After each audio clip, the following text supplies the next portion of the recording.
नवी मुंबई व रायगड जिल्ह्यातील ताज्या बातम्या आणि घडामोडींसाठी सबस्क्राईब करा वादळवारा लाईव्ह चॅनल आणि दाबा बेल आयकॉन। नागोठणे रेल्वे स्थानकात प्रवासी रेल्वेतून पडून जखमी आणि मृत्यू होण्याचे प्रकार वाढले आहेत।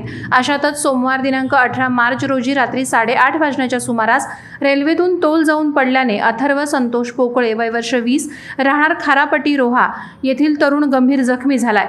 या भीषण अपघातात अथर्वच्या तोंडाला जबरदस्त मार लागला असून उजव्या पायाचा गुडघ्याखालील भाग कापावा लागलाय। यामुळे दुर्दैवाने ऐन उमेदीत या तरुणाला आपला पाय गमवावा लागलाय। केवळ दैव बलवत्तर म्हणून अथर्व या अपघातातून वाचल्याचं बोललं जात आहे। जखमी अथर्व पोकळेवर नागोठणे प्राथमिक आरोग्य केंद्रात प्राथमिक उपचार करून पुढील उपचारासाठी नेरूळमधील अपोलो हॉस्पिटलमध्ये दाखल करण्यात आले। या हॉस्पिटलमध्ये अथर्वच्या पायावर शस्त्रक्रिया करण्यात आली। या अपघाताचा पुढील तपास नागोठणे पोलीस ठाण्याचे सहाय्यक पोलीस निरीक्षक हरेश काळसेकर यांच्या मार्गदर्शनाखाली नागोठणे पोलीस करत आहेत। हा अपघात रेल्वे प्रशासन तसंच प्रवाशांच्या दृष्टीने डोळे उघडणारा ठरत आहे।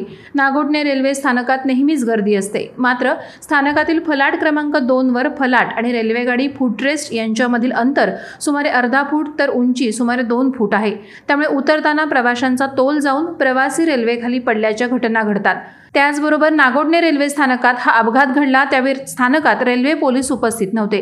नागोठणे हे मध्यवर्ती स्थानक असूनही आरपीएफ कर्मचारी इतरत्र हटवण्याच्या मध्य रेल्वे प्रशासनाच्या खेदजनक कृतीबद्दल प्रवासी वर्गातून तीव्र संताप व्यक्त होत आहे। त्यामुळे मध्य रेल्वेच्या वरिष्ठ अधिकाऱ्यांनी याची त्वरित दखल घेऊन तातडीने योग्य ती उपाययोजना करावी अशी मागणी नागोठणे रेल्वे प्रवासी संघटनेने केली आहे।